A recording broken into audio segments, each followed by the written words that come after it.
How can one practice more gratitude? Gratitude is always towards a person. It's a two-way emotion. Time you wake up, what's your routine? I was just start at 4:30. Oh, that's so you get more 20 minutes. This gives me 30 more minutes. Can money be a purpose?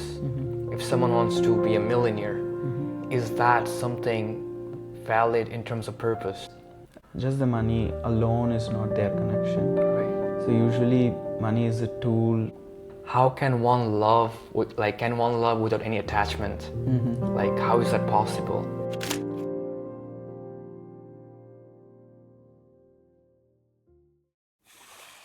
Thank you so much, Prabhuji, for joining today and making the time. Thank you, Pranatha. I've been in this creative business for the last year I felt like I felt a deep calling in my heart, which was to make a real positive impact to the world, to humans. And I came to Bhakti Center last year, and I attended one of your few Gita classes, and I felt truly inspired by your talk, and that was one of the main reasons, which is why let me please talk to you and we invite you to my channel. So yeah, thank you so much. And Thank you. I just want to quickly would ask you to give a quick intro about you to those people who doesn't know about you. Like, what's your background and what made you pursue this life? Hi, I'm Gaur Sharan, and I've been a monk from 2007, and I'm born and brought up in India, south of India, in Tamil Nadu, a place near Chennai, Kadalur, near Pondicherry, and I studied as a software engineer. Wow. I worked with Infosys for 2 years, and then I got introduced to Hare Krishna and all these teachings when I was an engineering student, and it really, impacted me and changed me as a person. So I really was very highly eager. Okay, now I see so much change in my life. What can I actually do in return to all those teachers who taught me and who gave me this knowledge? Right. I really wanted to serve, and it made me very happy. So I thought, why not do this as my life? Like, why not do this as the thing? And I think I was quite naive and innocent as a 19-year-old. However, it just grew on me very strongly. It was like I was mad, you could say, because now if I look back, how did I make that decision? It's like it doesn't make any sense that much. Today, I'll not be probably able to make that decision like very immediately. If something really attracts me today, I'll give it a lot more thought. At that point of time, I was like very absorbed, and I was mad in that sense. And my parents were not that happy that I was giving up my job and trying this. I can understand. You went to NYU, right? I didn't go to NYU. I studied in India, and I worked in India. I had not been to the US at that point of time. Okay. And so then I joined a temple, and I moved places and all of that. So from 2007, I've been in the Hare Krishna community for fully. What's been your biggest struggle during that phase?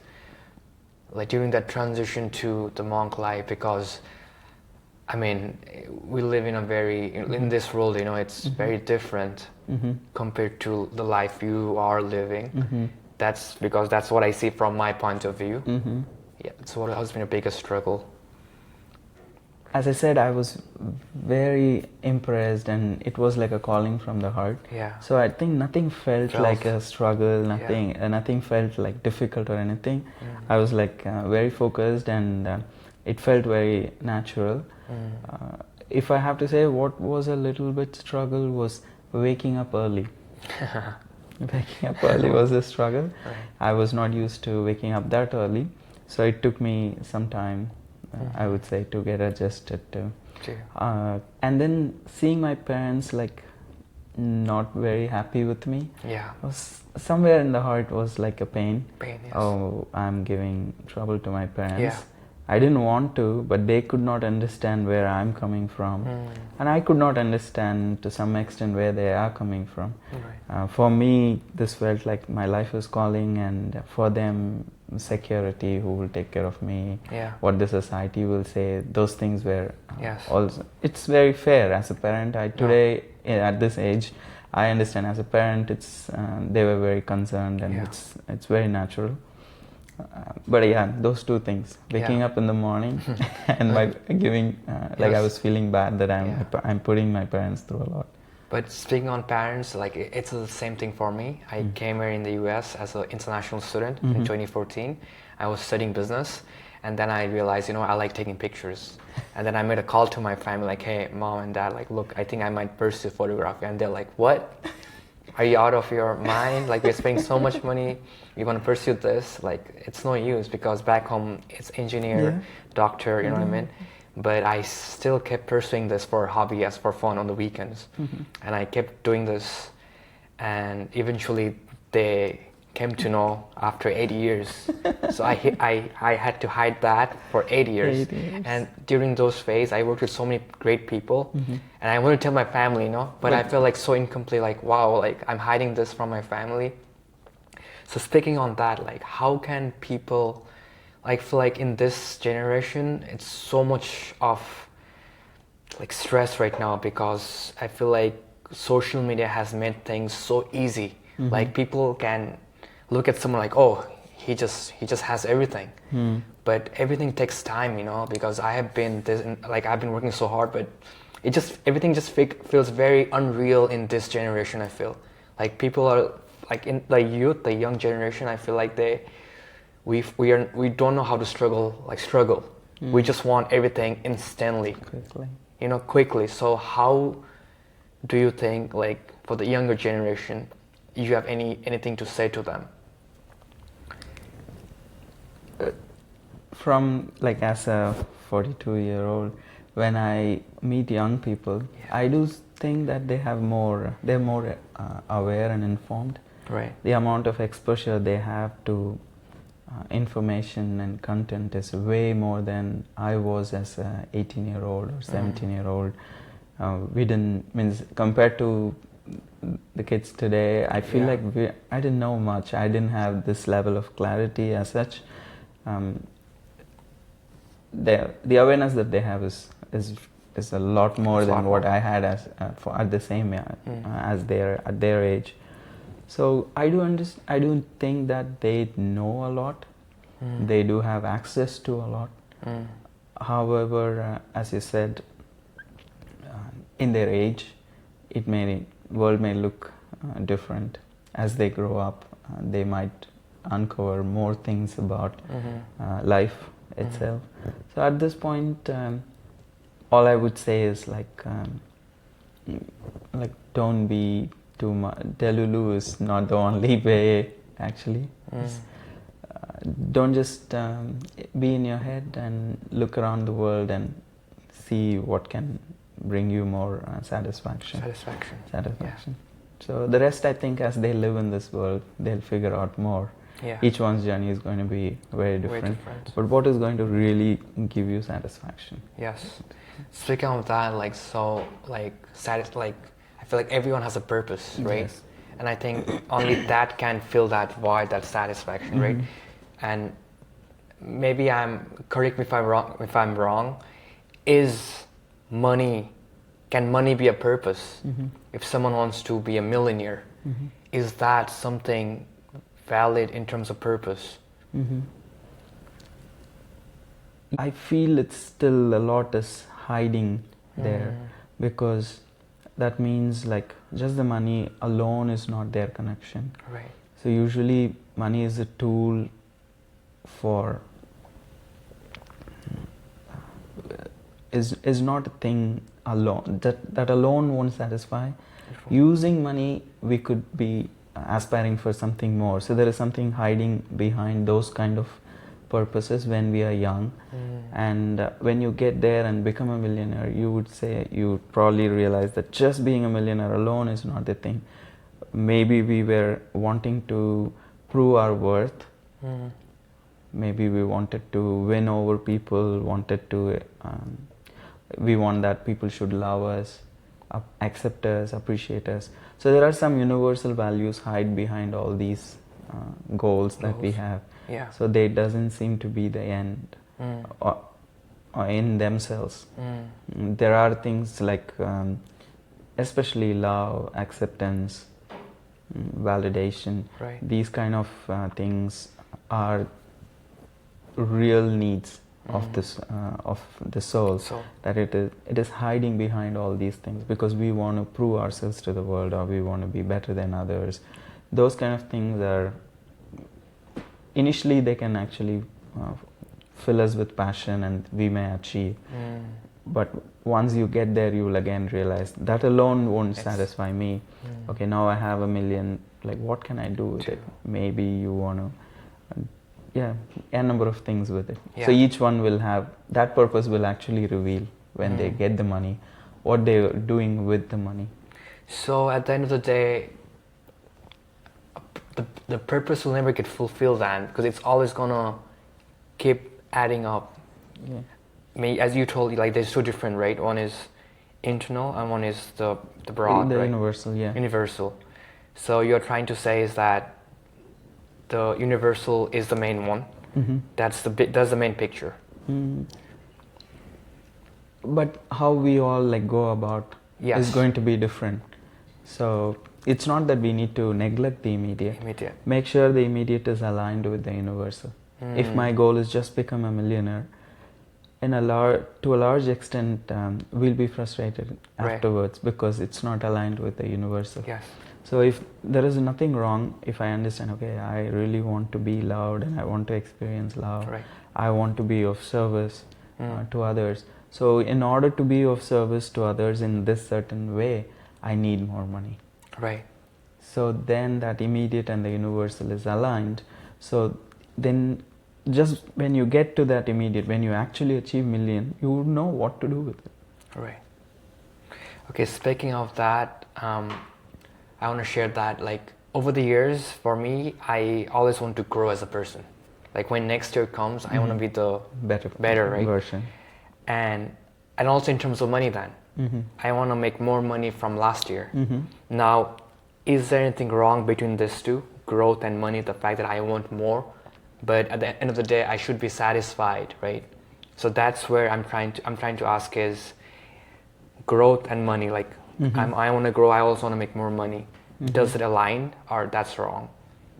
There's nothing wrong in being like wanting to have more money or wanting to be more rich or grow in your own career path, improve your business and all these kind of things.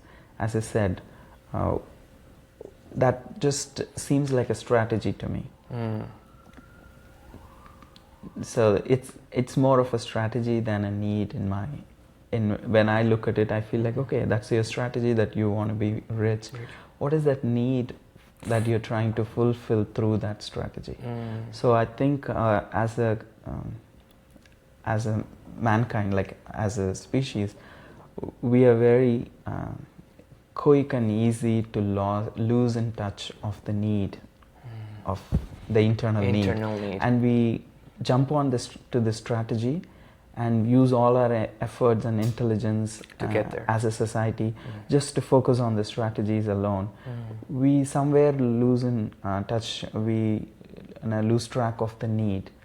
And that's why, despite, like, it's not, as a humankind, we have made a lot of technological improvement and so much, but still there is other things on the ground. Like, historically speaking, we are the society at this point of time is more like there is disparity, there is anxiety, and also there is depression, and there is stress, or all these kind of other things also. We have outnumbered the past societies because somewhere we are losing in touch with that need. So growing is not a problem. Growing at what cost? And growing for what? Right. So growth is always the nature of human being. We will always grow, but we should never lose in touch with the needs and confuse it with the strategies. That's what I feel. Yeah, I've always told myself to be the best version of myself and not to expect from other people, only to expect from myself. But then when I said that, I want to bring the topic love. How can one love, can one love without any attachment? Like, how is that possible? Suppose you're dating this girl, right? And you fell in love, but it's said that there should not be any attachment because in the end, if there's attachment, you're gonna get hurt. How can one? Yeah, as you were saying, a relationship means it's an investment. It's an emotional investment. Naturally, like attachment will be there. Yes. Otherwise, the relationship is. Naturally, it's a side. It's the other side of the coin. If you're in a deep relationship, if you really care for another person and love, attachment is very natural. But what we are speaking about is like, people want to lose themselves in love. At the same time, you cannot completely lose yourself in love. Right. So, if you think of the Gita, if you think about the spiritual path, first we need to also understand who we are. We think it's old people stuff to think about spirituality or what is my purpose in this world or who am I, these kind of questions. Yes. Even for living happily in this world, like just not even like thinking about anything afterward and all these things, just about living in this world a better life. Even for that, it would be necessary for us to understand who we are. And without that knowledge, when I look at another person, think, here is a person from whom I can take. I can. So entering into a relationship, thinking, I will get this from this relationship. I have something in my heart like I'm missing. So I think just by connecting to this person, and I will receive from this person. And if that person also thinks the same way, so then there are two halves trying to become a whole. Right. And I usually say that makes a donut hole. So, however, if there are two individuals who wants to give in a relationship, so I want to actually give. Right. Then when two individuals with that kind of an attitude come together, then they have one person to take care of the other. So, and that would naturally meet all their needs. And that would actually be very fulfilling. They will have attachment, but they are also in a mood of giving, not just all the time taking. So we will always give and take both. But if the primary aspect of getting into a relationship is to actually take. Then it could frustrate our expectations. Yeah, I came across this quote. It tells you have to first give, then only you can receive. Right. That was really, it tells a lot what you just said. But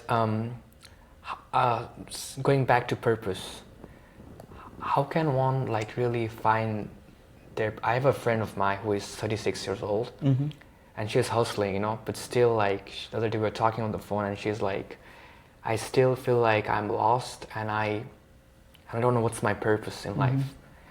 And when she said that to me, I just felt like I want to make her feel better, but I just didn't really find the right words or answer to say to her. Tell her. Because I cannot tell someone's purpose, you know what I mean? But as a friend, I can be there to support her. But when it comes to that, like, what would be your answer? Yeah, as I just shared for the earlier question, like we all have two purposes, the immediate and the universal. A lot of times I feel like we are very expert in fulfilling the immediate purposes, and we almost are very expert in neglecting the universal needs that we have. And at the end of the day, those universal needs can never be avoided. Like any individual, however successful they are or not, everyone has a need to be loved and want to express love and want to experience a satisfaction, a grounding, a connection. So we are highly like connected in terms of communication, smartphones and Wi-Fi, and however we feel a deep disconnect within our own selves, who we are and what our heart is looking for.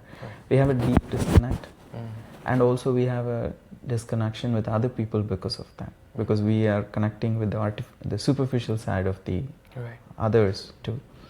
So that disconnect is the one that makes us feel tired despite having achieved what we wanted. So again, confusion of strategies with the needs. So strategy is usually the immediate purposes. Yeah, but what if someone is completely lost and like they just don't know what to do?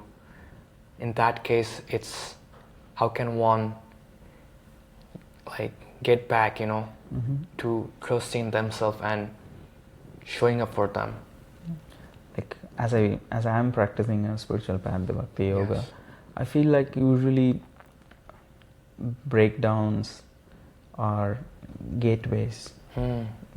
I always say that a breakthrough comes dressed as a breakdown.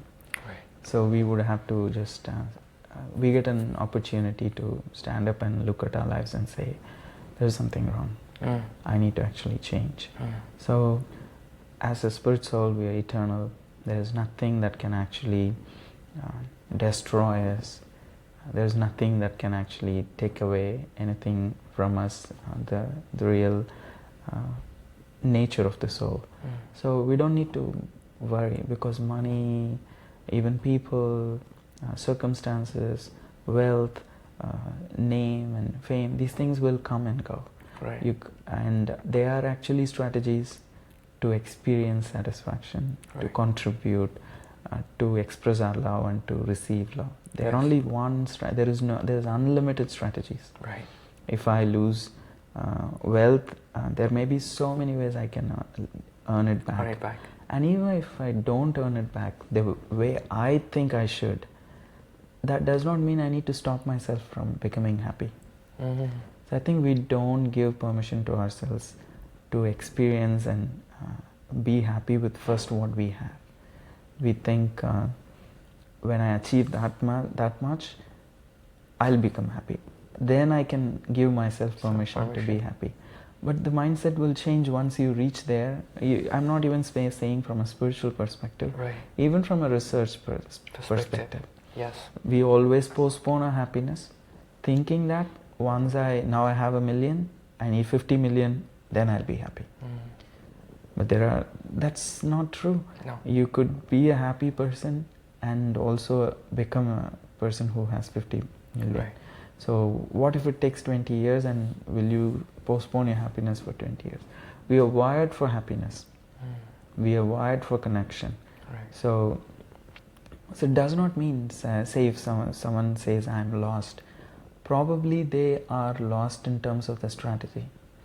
Maybe they're not having the job that they want. Maybe the relationship that they thought is breaking down. Maybe the health is breaking down. All of these things are there because these are all one level of identity. What the Gita calls it as the functional identity. We have all these things to function in this world. But we do have a foundational identity. So we hardly tap into that foundational identity as a spirit soul. I can still in my position express love and receive love. That is never taken away. So as like Viktor Frankl says, like if a person understands the why, they can somehow actually go through anything in life. So because we as a humankind, we haven't really taught each other as a society that why part.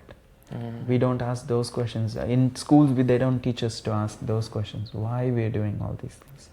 What is the purpose of life itself? Like why I'm wired the way I am. So we don't take time to actually ask the why question.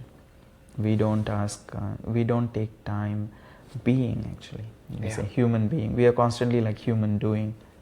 We are constantly doing things and having things, and we're just busy on that level of identity. Yeah. So in our education system, there is nothing that actually teaches us to get in touch with that universal need. They don't teach us how to express love in a real way, which satisfies. Like I can enjoy, say, cheesecake is my favorite sweet. I can enjoy it. I can feel a certain kind of happiness. But I can actually make it and bring it to people who are really in need. That's another level of happiness. That's another kind of fulfillment. Right. So in school, they don't teach us that there is difference between these levels. And we just grow up with whatever idea we have, and then we rush into life. We jump into life and we think we know something, and then we chase it. After years, we realize, no, the fulfillment I wanted was not this. So then we're wasting time. Right. So they don't help us, like we are not taught to distinguish these things. There is something called as pleasure, there is something called as happiness, there is something called as fulfillment and satisfaction. What touches the heart is not always touches that, the mind. Yeah. Beautifully said. Yeah, in fact, you have to say the other way. What touches the mind does not always touch the heart. I mean, back in 2015 when I started my creative business, I had a friend of mine, client of mine, he asked me, Pranto, what's your purpose in life? And I had to go and find the meaning of purpose. I'm like, well, what do you, because it just, I'm like, what do you mean by that? And a few years passed by and I still kept asking myself, what's my purpose? And I was like, okay, you know what? Maybe serving my clients with my work is a purpose. But over the years, as time has passed by, I feel like something, as I told you previously, like giving back to the community, giving back to the people, sharing positivity. I feel like that speaks more to you. Yes, that feels more fulfilling. Yeah. So, but yeah, I mean that really helps. And in terms of spirituality, right? So, I mean, I'm Hindu, and my parents are super religious, but I feel like after coming to the US, I had a brainwash. I feel like I got really disconnected with my tribe, my people, my culture, which is why I started coming to the Bhakti temple from last year. And that too, I wasn't aware of this. My sister, who came to the US 2 years ago, told me about it. So I'm truly grateful for that. But I just feel like in this world, we are losing in touch with religion, God, spirituality, whatever you call it, and how one can practice that more. Because I feel like we need that to stay grounded, to be more present, to even like practice more gratitude. So how can one stay connected spiritually? That's my question to you. And we all have different backgrounds. Yes. Like we are in a different country, so there are multiple religions. There are so many paths to actually connect with that divinity. Yeah. Each one has a way. Overall, what you just said really resonates with me. That I want to actually share something with the world. Yeah. Like want to bring something positive to others. Yes. So I feel, what is that like if I can call it as like a service, like that actually fulfills the heart. Because as I always say, to love and be loved, that is actually the nature of the soul. To experience love and to express love. That's the most fundamental need of the soul, and that is usually shown as service. So that attitude of service, even in an intimate relationship, right? That attitude of service makes it more sustainable and respectful. And when that is brought in every interaction, then actually our hearts are satisfied. Yes, we will make money. What we are like, kind of, we all come with a certain kind of baggage. At least with the Bhakti philosophy, we all understand there is a certain amount of baggage that we all come with. We will always make that money. Right. Things will open up and things will change. So overall, those things we can continue to endeavor and better those strategies that we have to make more money or to being successful. All those strategies we could always refine and get better at it. however, that universal need of service. We can practice any spiritual path, any religion, but unless and until you get in touch with that right attitude of being of service, and in that service the divine is also included. Others are included, animals, plants, the planet that we live in, family members, and everyone else is all included in that. So when we can approach everyone with that attitude of service and everything with that attitude of service, to the extent we can approach, to that extent we can consider ourselves actually spiritual. So speaking universally, service is the religion, and that is the philosophy of Bhakti also. So Bhakti means devotional service. Devotional service, that the spirit soul, which is the eternal identity, that who we are, the soul's eternal identity of being in service to the divine. Right. So that is the religion. So Bhakti is translated as devotional service. It's I can call it, it's an universal church, because service is the religion. Right. And externally there may be differences between the religions that are there in this world, but if you get to the core of each religion, there is always service. So any philosophy, like you can take capitalism, communism, anything that people are trying to bring out and find out in this world and create with their own ideas, all of it, at the end of it, there is service. Right.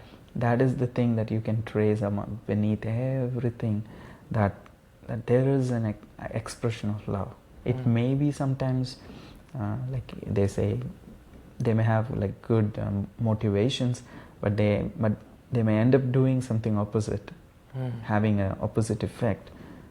Still, all of these isms, communism, capitalism, socialism, all kind of isms, feminism or activism, all of these isms are actually towards like hankering for expressing and love and receiving love in their own ways.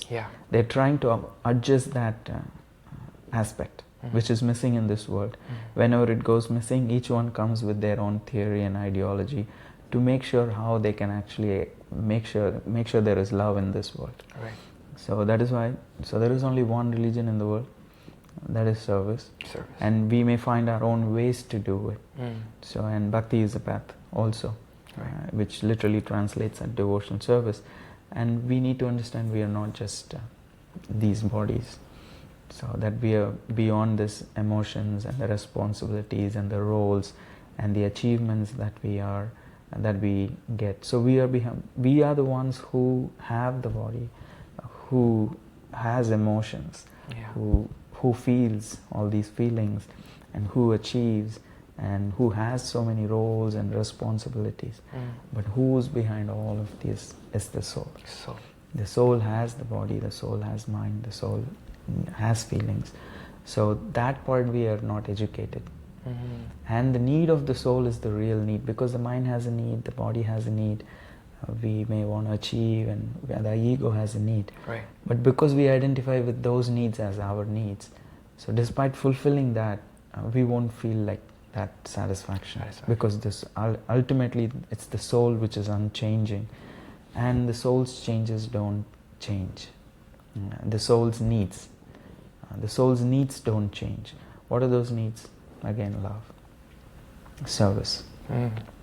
So that is why I again say the ultimate religion is service.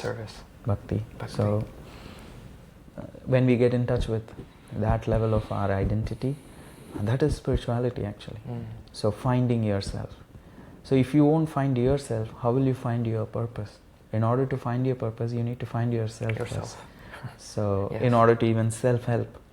So in order to self-help, then you need to know what is the self. So there are multiple layers of self. So each layer needs a different kind of help. Your body needs a different help. Your mind needs a different help. Your soul needs a different level of help. So understand all that. So understanding that self-discovery and understanding that need, getting in touch, that is real spirituality. Wow, It's amazing. So recently I invested my time getting a mentor because I feel like over the years that's one thing I could have done better was probably to learn from someone who knows about spirituality on different topics. And he asked me, who are you? And I started giving so many answers, like so many, like I'm this, I'm that, I'm this. No, who are you? And then he told me that I am part of God. And it's been almost 10 or 12 months. Every single day, like anytime I feel like I'm off track, I'm like, I'm part of God. So what's your take on that? So you think every single individual in this universe is part of the higher power? Yeah, there's nothing which exists that is independent of the Supreme Divine. Wow. So the Vedanta Sutra, which is one of the foundational texts for the Hindu religion, for the Vedic path, Janmadi Asyataha, everything actually comes from him. Everything rests in him. So everything is maintained by him. So that supreme divine energy, we all are part and parcel of that. Wow. Okay, that's amazing. Speaking of the next topic, what's your day like? Present routine? Because I want to know more about you now, because I feel like we've covered a lot of stuff. But your daily, I want to know, like, what time you wake up? What's your routine on a normal day-to-day basis? Yeah, on an ideal day, as a monk, usually waking up early is like part of the lifestyle. And that's 4:30. Yeah. Okay, right. Something around that. Because here in this at the Bhakti Center, the morning services begin at 5 a.m. I'd been at other places. There, the morning services start at 4:30. Oh, that's so you get more 30 minutes. This gives me 30 more minutes in New York City. I think is perfect because it's very hard to go to bed early in New York City. Yeah. So it starts at 5. I feel like quite easy. Compared to 4:30, this is like 30 minutes. Feels like a big time chunk that I receive. So yeah, wake up, take a shower, go down and participate in the temple. Programs. Usually we have a morning worship ceremony, and then we have individual. First we have a collective worship ceremony where everyone comes and sings and takes like darshan of the deities and. We have Shri Radha Murli there downstairs, so we take darshan and worship and all that. After that, kirtan and singing. Early in the morning, you're going to be singing, and even you can move, you can dance. And after that, I recently came across there are people who do daybreaker. And there is a whole movement called as daybreaker, and they actually gather and play music and dance in the morning. It's a completely secular thing. I found a business in the world that this is their business. They actually create a community where people can actually gather, put some music, and they all dance. Basically, you start your day with music and dance. Good at your body too. Yeah, and I'm thinking, we and the temple do the same thing. Yeah. With God in the center, we actually do the same thing. We gather and we sing and dance and express our gratitude. That's the first thing in the morning. We express our gratitude to our spiritual teachers who brought us this knowledge. After that, we have individual meditation. So from 5:30 on until 7:15 here in this temple, we have an individual meditation session. Different places may have some different adjustment in their schedule. Usually we all do it for 2 hours. Each individual may do it differently. But all together you have an hour and a half to 2 hours as a break for your personal meditation. So you sit. Here the main process is you vibrate that sound, which is called as mantra in Sanskrit. And the mantra that we chant is considered as an embodiment of love. As I kept speaking about love, the need of the soul. So this mantra is an embodiment of love. So the Hare Krishna mantra. So it's considered as an embodiment of love. So you chant that mantra because that subtle sound, spiritual sound vibration actually cleanses the mind and creates patterns within the mind. It actually reinforces the mind and wires it, and and then you experience that eternal connection that you have in the heart. So you invest in it. So that's a beautiful meditation part. and that happens until 7:15, and then we usually gather together as a community and discuss good things. Good things. Yeah, in the news in the mornings is usually, we don't get such good news in the world. Yeah. But we all have this curiosity. The mind, I always say, a good mind is a mind that hears good things. Yes. So what we put into the mind is how the mind is shaped. So early in the morning, if we can put good things, good thoughts, and speak about things that actually matter on a very existential level. So because the day is going to get busy with money, office, dealings, and all kinds of things. So what is the context for all this? So what is the bigger context for all of these things that we are trying in this world, trying to do in our daily lives, is actually to experience love and connection. So speak about that in the morning, like around for 45 minutes from 7:15 to 8. As a community, we come together in person and online in a hybrid way and discuss about things like this, spirituality. And after that, 8 to 8:15 again, we have a worship ceremony. And by 8:30, you're like kind of done with the morning routine, spiritual routine, and then you go take breakfast, we all have different days. Even within a spiritual organization, there are basic things like from cooking to cleaning to managing and organizing. So things that always happens. Right. And I'll take part in those things. And also I do teach regularly. So I will I'll start preparing for those things, organizing and preparing. And here it's a small crew. Right. You don't have the man resources that is there, the human resources that's available in India, I would say, where I was before, comparatively higher. Right. But here it's sometimes you have to do everything. It's good. It keeps you very grounded. At the same time also makes it hectic sometimes. So it's hard to get the same level of support system here, but still that's why it makes it even more busy in certain ways. And every day is mostly, my days are divided between my morning spiritual routines and my own studies during the day a little bit, and what I'm going to teach. And taking out time for that, like traveling to places to teach, come back and go through the morning routine and do the organizational needs and services, and again engage in teaching. So it's my everyday thing. Do you connect with friends and like that? Do you have any night routine before you go to sleep? Something? I do read with couple of my friends. Again, before going to bed, because the day has a lot of details. So just again reorienting myself by reading with some of my friends. A little bit we discuss. Sometimes it could be as simple as how are you, how was your day, what's happening. But usually we again center it around something spiritual text. And we discuss about that, but also personally we can ask like, how are you, what's happening, like that.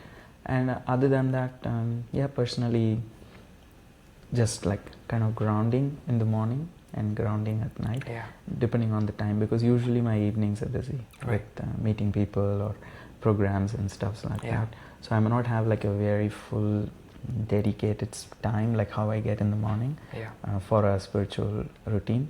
But something very small at least, which can actually ground me before going to bed. And speaking of that, like now in this internet, this thing called as monk mode, meaning people go hardcore like for 6 months. They just focus on their work and they don't go out at all. Like they like just focus on your work. That's it.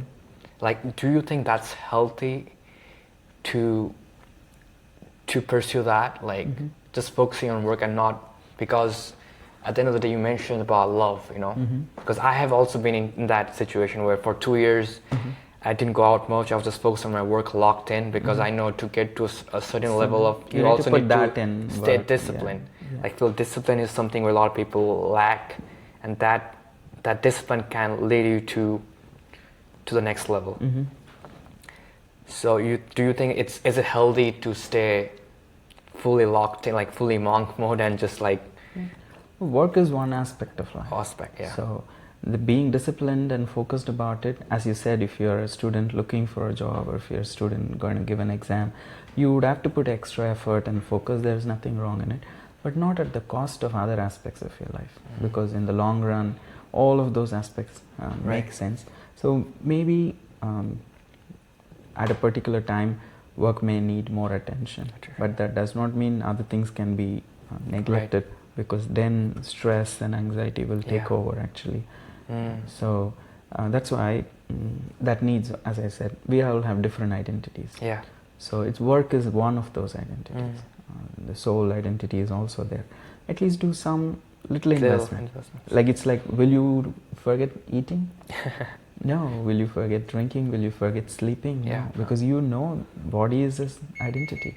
Work is just an ego identity. It's like, so you may give a priority to it, but you can never like neglect your body. The same way you cannot neglect your soul also. So all of those things, sometimes you can, that's why in a day there can be portions in which, like in the morning you can focus on the spiritual need more, in the day you could focus on the work, and at night again you ground yourself. So love that. And also you mentioned about meditation. I feel like in a day we have millions of thoughts, and from there 75% probably negative thoughts. That's one thing I know. I like for myself too. Like there's so many times thoughts come to me, and I have read so many self-help books, and in all these books I saw one thing common. It's about thoughts. Good thoughts, good life. For example, one day, it was a few years back, I had a client of mine in Soho. It was a photo session.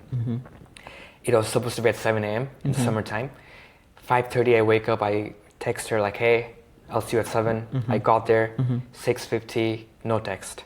7, no text. 7:15, now I'm like, my negative thoughts, I'm like, okay, this is weird. I'm gonna go home. But I was gonna take the subway, and for one moment I'm like, you know what? Let's stop there. Let's just, for one moment, let's just think positive. And I told myself, you know what? She's gonna reply in the next 2 minutes. And in the next minute, she just texted me, hey, I'm so sorry, my phone was dead in my car, something happened, but I'll see you in like 5 minutes.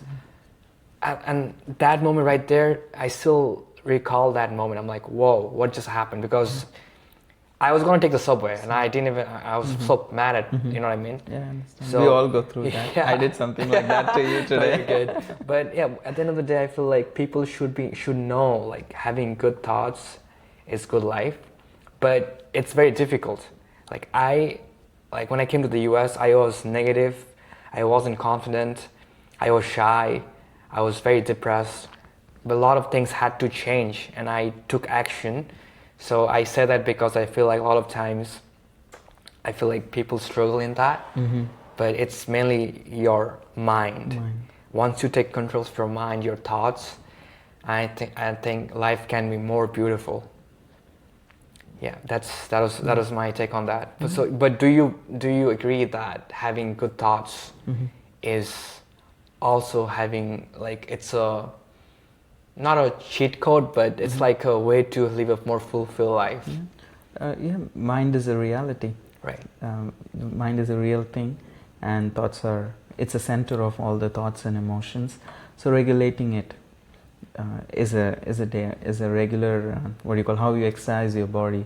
Similarly, we need to exercise the mind also, because it's the center of thoughts and emotions. Like body is the center of physical energy. And mind is the center for that energy behind thoughts and emotions. So how we can become malnourished, weak physically, similarly we could also become like negative, especially negative and discouraged, and all of that on the mental level. So again, just reinforcing like positive energy into it. And I feel like my spiritual practice does help me actually to stay focused, because if my purpose is to serve, I'm trying my best, but I cannot always predict the world, and each one is on a certain journey. Each one goes through certain difficulties and problems, and so sometimes it's very hard. So it's very natural to immediately think why this person is doing that. So then I have to just understand, okay, what is my purpose? If my purpose is to serve, and I cannot actually get discouraged just by one person not acting the way I want them to. Yeah.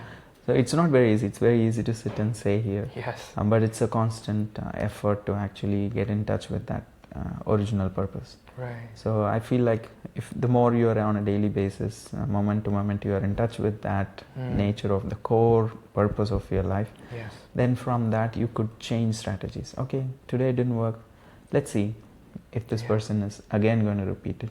Sometimes people, they may be whatever stage they are in their life finding, some people may not be trusted and can become very obvious after 1, 2, 3, 4, 5.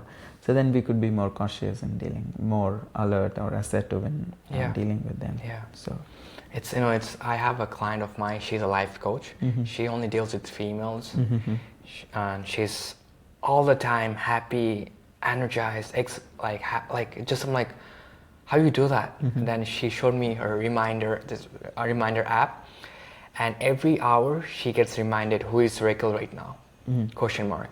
So it's like as you said, like constant reminder just to remind you, because she deals with clients with so many all kinds of people. Sometimes they take all her energy away, and she has to re-get that energy back. And I'm sure you're probably very in a similar path, you know. Yeah, I mean, I may not call myself a life coach, but the kind of, I think, would be very similar, speaking to people about their problems and difficulties. So to feel for others and to not be drowned in negativity personally is a fine line. So to not have that symptom of a savior symptom, and to be in a symptom of, like, in the identity of service. But not feel like a savior is something I'm also learning. Right. I'm still learning. Oh, I'm not the savior of anyone. I'm here to serve. I can try my best, but I'm not the savior. Yeah. So that savior syndrome could be a problem for life coaches, monks, mentors. Yes.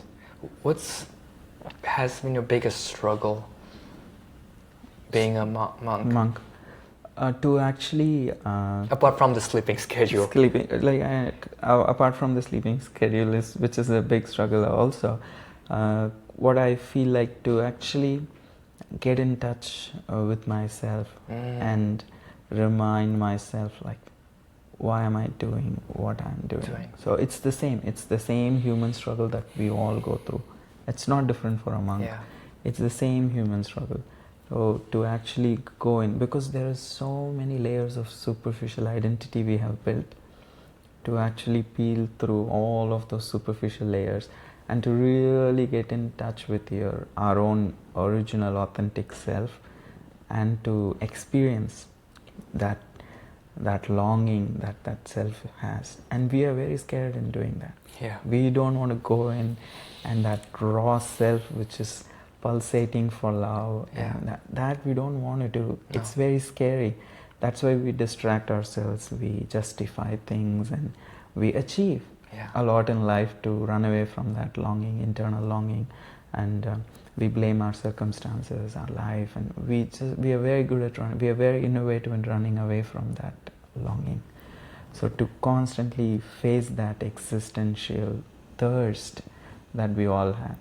So that can be, that is very rewarding after a while. It's like an adventure of its own, but it is not very easy. Yeah. So to actually constantly push yourself towards that is hard. It's hard. Yes, I agree. Speaking of that, like, how can one be more grateful, practice more gratitude? Like, I have a morning routine. I meditate like 5 to 10 minutes, and then I have affirmations. Because sometimes I feel like, what am I doing with my life? Sometimes, you know what I mean? A lot of thoughts come in my head, and it's, for me, I found this way to read my affirmations and just to remind myself what am I doing, what am I grateful for. But I just feel like in this world we don't give time to ourselves.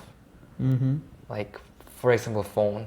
like we're so connected with the. I mean, it's crazy. I'm not complaining. I'm also one of them. You know? I don't blame the same anyone. thing. I'm just exploring Instagram in my life, and I'm like, oh my god, how do people get anything done? Yeah, for me, anytime I open Instagram, I tell myself probably a minute, and then 1 minute leads to 10, then 20, then 30. I'm like, oh, 30 minutes just flew by. Let me just push this aside and get to it. It's but how can one practice more gratitude? Like, that's my next. Again, it's an original, or it's the actual nature of the soul itself to be actually grateful, and we all can see when we become grateful, we become happy. Yes. So that's not it's not the body which is feeling grateful. It's not the mind that is feeling grateful. It's actually the soul that can actually express gratitude. So what we are trying to do by artificially practicing, like just thinking, oh, I'll just practice gratitude as a goal, what we are trying to in our own ways to get in touch with that original identity as the soul. And it cannot be like, I'm grateful for the food I have, I'm grateful for the light I receive from the sun. It's not wrong. It is true. We should be grateful, and it's nothing wrong in experience that. And but if you understand that gratitude is always towards a person, it's a two-way emotion. So it's not expressed. I can be grateful for the technology, right? But what we are saying is whoever made that technology, because technology in itself is like a very impersonal thing. Yeah. So I may have my phone. I can be grateful for having a phone because it makes my life easy, or connection with other people, ability to get to places, and all the facility that comes with the phone, which actually makes my connection with other people better. So again, my gratitude is for people who have created the phone. Phone hasn't come like out of nothing. Yeah. So it's for the people who put their energy in making other lives better. So gratitude is a live emotion. It cannot be with something, an object. Right. So it is always. So similarly, if we are not seeing a higher spiritual reality, so our gratitude will be slightly superficial. So to be able to see that the sun and the moon and the light and the natural resources we enjoy is all coming from a divine source. Yeah. And that's what we are trying to express. But we are reserved in trying to acknowledge a higher spiritual existence, like God or divine, whatever we call, because we are very reserved about it, or we don't know about it, or we may not even want to have a belief that anything exists at all. But to be able to really, really deeply grateful, it would be better if we can actually start seeing that divine presence in everything. And everything is coming from that divine source. And that's where, when you express that gratitude to that divinity, so in my tradition it is Krishna. So when my gratitude is expressed to Krishna, actually I'm expressing gratitude to everything I have in my life. Right. So it becomes much more stronger as an emotion, because with the person, the emotions become more stronger. Right. So I can be grateful to my phone, but I won't have a reciprocation from my phone. Yeah. So then that relationship doesn't become more strong. But if I'm grateful to you, say if I made something and brought to you as an effect of my gratitude, and when you receive it, your heart is touched, and you are going to express it in another way. So there is a palpable difference in me expressing my gratitude to my phone and gratitude to you. Yeah. So a living, breathing entity, being. Yes. So that's why gratitude is a living emotion.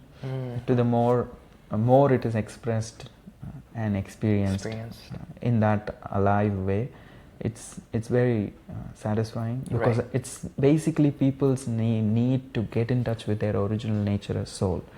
It's a reflection that they are trying to get in touch with that original identity as a spirit soul. Yeah. And currently they think, sometimes they may think gratitude as a strategy. But it's what they are trying actually is they want to get in touch with their real self. So if I had to ask you what you're grateful for right now in this present moment, what would your answer be? I've been in the back of my mind, I've been thinking, oh, I have actually gained so much from my spiritual practice. Someone thinks that I have something valuable to actually share, and as I'm sharing, it's not all of these things I have already applied in life. I have actually heard from others, and I have applied some, and that has actually made me realize how much more is there and which direction I should go, and it has given me wisdom. Even though I may not be perfect, still I have received some wisdom because of walking that path, and I'm personally surprised. Oh, I have solutions to a lot of problems that I have. All I need to is just listen to what I already have and take it more seriously and apply it more clearly, and my life could become better, and in that way I'll be able to serve others also better. Wow. Beautiful. Because as a human being, if I get in touch with my human need, and we are all the same, we are all unique in our own ways, but we are not as unique as we think either. Love, satisfaction, happiness, these are all universal needs. So if I can know how to satisfy myself, really, in that I will find the clue to actually help others find that. So satisfying yourself Self is in a way to know that if this works for me, then I can confidently say it can work on a universal level for many people. The details may change, but in principle it can work for others. So the more I become more connected to my spirituality, to Krishna, to my practice, and I can see how that can actually be modified for other people in their situation, and still they can find that internal satisfaction that they are all looking for. So I feel very grateful that my spiritual practice is benefiting myself and also helps me serve others. Yes, that's amazing. I mean, as I said before, I'm truly grateful that you took the time to sit and have a talk. And as we're coming closely to an end, but what advice would you give to people out there who wants to still stay aligned to themselves, stay more present, feel more connected with themselves, find their inner peace? Yes. And don't be complacent in asking hard questions about life. So don't avoid the inner discomfort that is always there. So the inner longing, the inner discomfort, the existential thirst that is there, don't avoid it. Give some time thinking about those things. So develop your service attitude as pure as it is possible, and in that you will find a deeper satisfaction. The rest is all a strategy to actually experience that. Money or sex or like drugs or like all these things are actually strategies to find happiness. They are not the goal, they are not the end in themselves. So don't be discouraged by that inner discomfort you feel, and don't run away from it. So face it, have that courage to face that inner discomfort. That will actually give so much meaning to one's life, and will also be able to create meaning in another's life. Thank you so much for your time. No, I'm very grateful. Means a lot. Thank you.